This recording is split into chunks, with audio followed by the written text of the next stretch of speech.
Section 1. You are going to hear a conversation between Don and a rental agent. He hopes that his apartment problems can be solved. Now you have some time to read questions 1 to 10.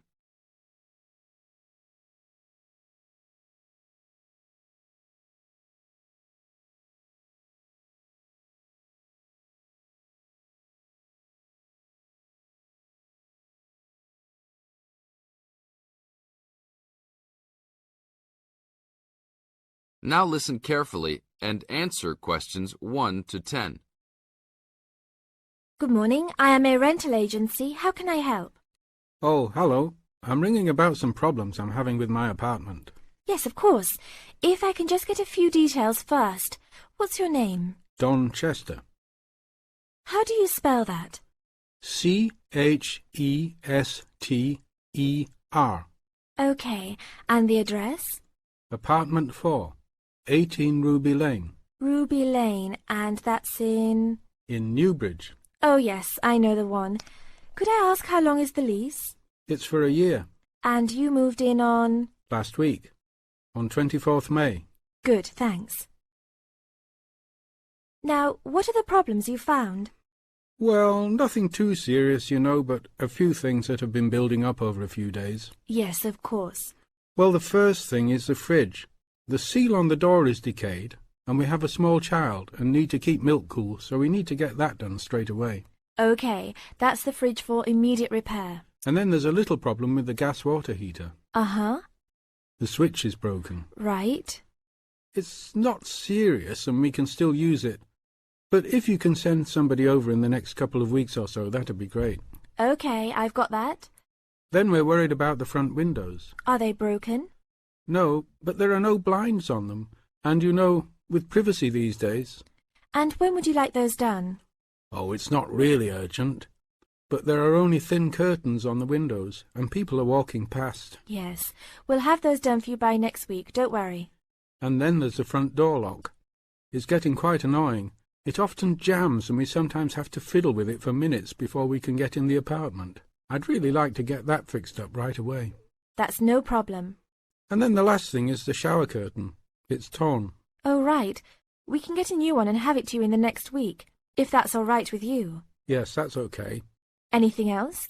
No, that's all. Okay, fine. What we'll do now is get someone over to you this afternoon if you're home. Well, I'll be out for a short while. Okay. Tell us your preferred times. Well, the best time is about 2 o'clock. I'd have to check that with him. And if he can't get there then, what would be your second preference? Oh, any time up to 6 p.m. would be fine. Okay, I've got that. Great. Thanks very much. That's fine. Thank you for calling. Goodbye. Goodbye. This is the end of Section 1. Now you have half a minute to check your answers.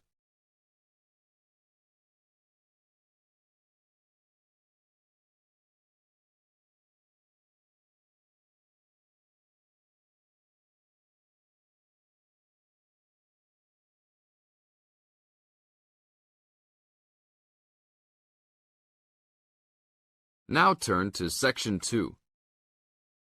Section 2. You are going to hear a guide named Matt who is introducing their trip in Wildlife Haven. Now you have some time to look at questions 11 to 15.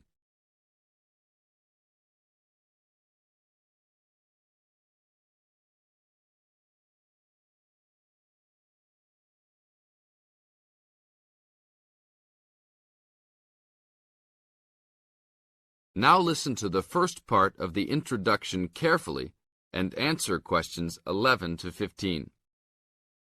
Well, good morning, everybody. My name's Matt, and I'm one of the 3 guides here at Wildlife Haven. Our job is to make sure that you all have a great time here with us and go home feeling happy and relaxed. As you can see, we're away from the city in a remote area between a national park and the sea. To encourage you to relax, there are no radios or TVs, and the only phones and newspapers are in the office. So, if peace and quiet is what you've come for, this is the place to be. From your cabin on the hill, you'll find you have the national park behind you, and you can look out from the sea from your front balcony. Your luggage will be unloaded from the bus and taken to your rooms in a few minutes. Once you have picked up your key at reception, please locate your room and check that all your luggage has arrived. The daily program here at Wildlife Haven is flexible and only as demanding as you want it to be. You should each have a brochure setting out the facilities and various walking tracks you can take. And on the bus, you are given a green sheet setting out a number of group tours in the coming week. If you want to join any tour, just write your name and room number on the relevant sheet along the wall here. Tomorrow, there is a Beachcombers and Rock Hoppers tour exploring marine life in the rock pools along the beach. Or, if you'd prefer to go inland, there's a guided forest walk that takes you off the walking tracks. If you want to catch some lunch, you could join the beach fishing expedition. And at night, you'll see there is a moonlight forest walk that leaves each night at 7 p.m. So there is plenty to choose from at Wildlife Haven, and of course, that includes just sitting on your balcony watching the waves roll in.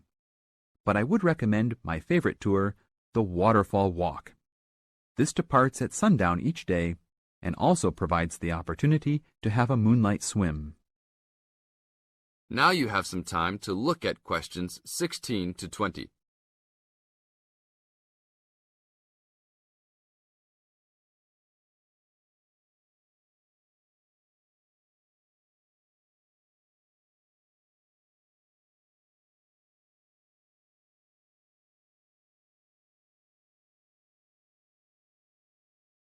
In the second part of the introduction, you are going to get some advice from Matt.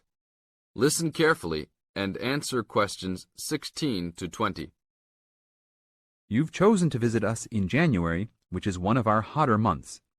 And although you may be tempted to wear a minimum of clothing, you should always take precautions against injury, particularly in the national park. This includes sensible footwear.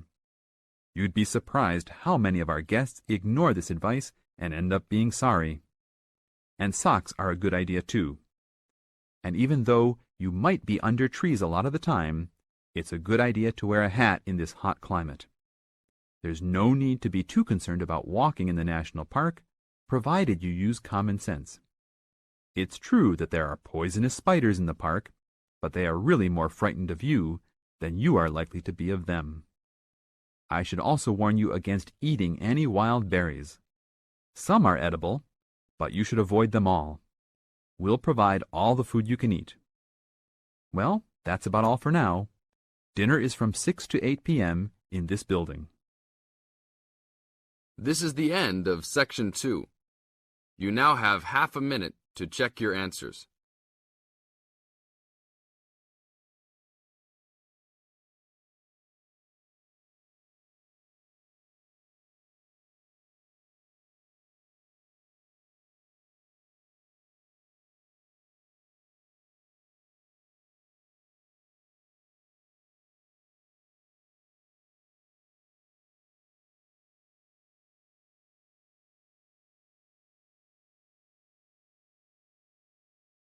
Now turn to Section 3. Section 3. You are going to hear a conversation between Bill and the counselor. You now have some time to look at questions 21 to 25.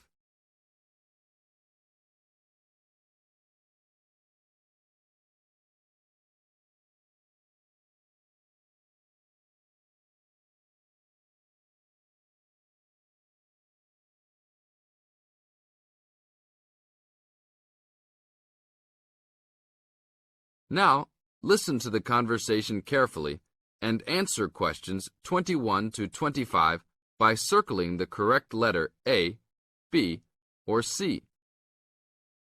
Hello, Bill. What can I help you with? Well, I was talking with a friend of mine who's doing a medical course, and he said that before I start taking sleeping pills, I should see you. I see. Well, I can't prescribe any medicine, Bill, and I prefer not to encourage anybody to take sleeping pills. What I can do is to help you look at why you're not sleeping. Okay, but I think it's because I don't know how to handle all the work. I found that new students find college very different to school. The biggest difference seems to be that you have to get used to working more independently at college, and this can be difficult to pick up straight away. You can feel that you're not quite in control of it all. That's right. I mean, with only a few lectures and tutorials each week, it looks like an easy workload, but then you suddenly realize that there are assignments, tests, and exams. I know I'm not the only one.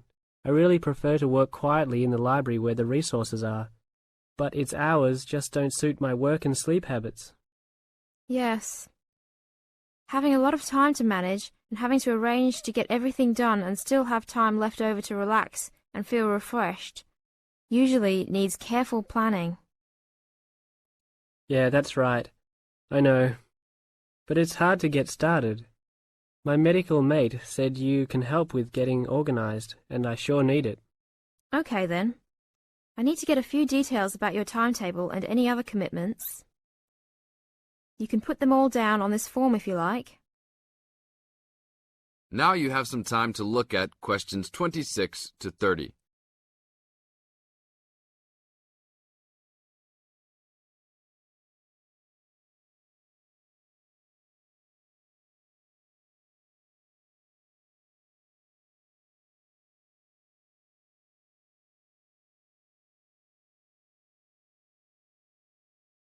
Listen to the second part of the conversation and answer questions 26 to 30 by completing the notes below.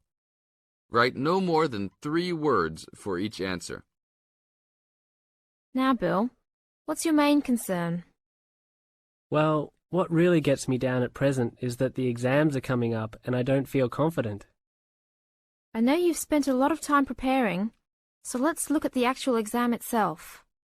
No matter how much preparation you do, it doesn't really count if you don't plan how you will time yourself to ensure you get to answer all the questions.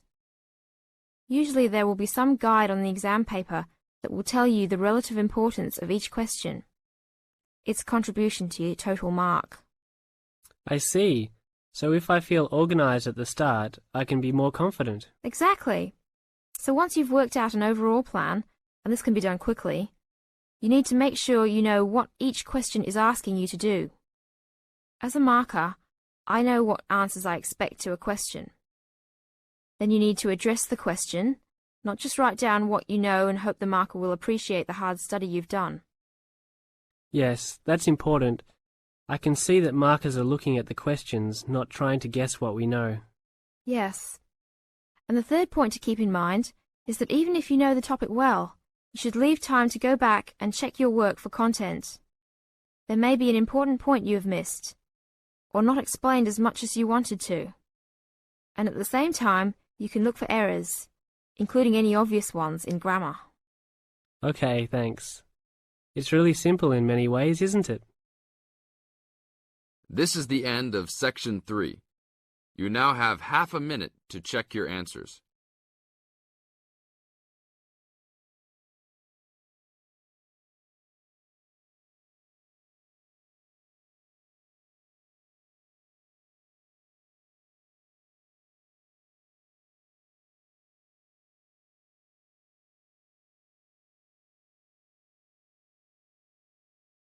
Now turn to section 4. Section 4. You are going to hear a talk given by Jim Allen. He is going to share some of his findings of his research. Now you have some time to look at questions 31 to 40.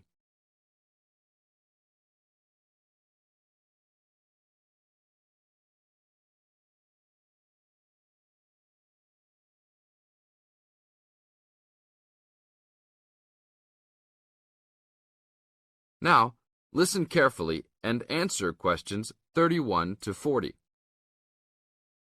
Good morning. Today we'll be hailing from Jim Allen, who will be sharing some of the findings of his research project from last term. Jim. Thanks. Well, to start with, a little bit of background about the project. As you can see, our title is something that is relevant to everybody in this part of the world: water safety. These days, there's a lot more to water safety because of the increasing number and range of boats and other things people use on public waterways. I'd become interested through reports on radio about the number of incidents involving small powerboats and individual watercraft such as jet skis. It seemed to me that because these craft were essentially recreational and didn't require licenses to use, there was very little opportunity to influence the users towards being safety conscious. So I decided to make this the focus of the project. For the research, we mainly relied upon talking to people, asking them questions in preference to using a written questionnaire. We interviewed a wide range of people at a number of popular swimming locations over 2 consecutive weekends and asked them what they'd observed or experienced themselves. The respondents were both male and female, but the men were just slightly in the majority. We were pleased with their willingness to talk about the subject, and all told, interviewed 145 people over the 2 weekends. So, what were the findings? As you can see, 86% of people reported having had some type of problem. A surprisingly large percentage, 27%, commented that they had found it necessary to shout at an offending powerboat, but the main type of problem was the deafening sound that some of the boats made. On occasions, this led to swimmers deciding to move to another location. So what strategies did people adopt to ensure their own comfort and safety? Let's have a look at the figures. First, it was noticeable that there were often distinctly different answers between men and women. It was mainly the women, for example, who said they should try to choose places where boats couldn't go, whereas it was usually the men who said you shouldn't have to move if you were there first, so you should shout at them if necessary. Both men and, it was women who said you should call the authorities if the situation gets too dangerous or the powerboat drivers are acting irresponsibly. Then, I had thought it would be mainly women, but both sexes made the point that above all, it's important to get children away from any possible danger. Men were very aware that jet skis could be unpredictable in inexperienced hands. They also made the point that it's much safer to have your car nearby and clearly visible to any watercraft if you're swimming in a relatively remote spot. Finally, wearing visible clothing, men didn't think it was quite as important as women, but both gave it a high safety rating. When we asked them what they thought the government should do to help solve the problem. This is the end of section 4. You now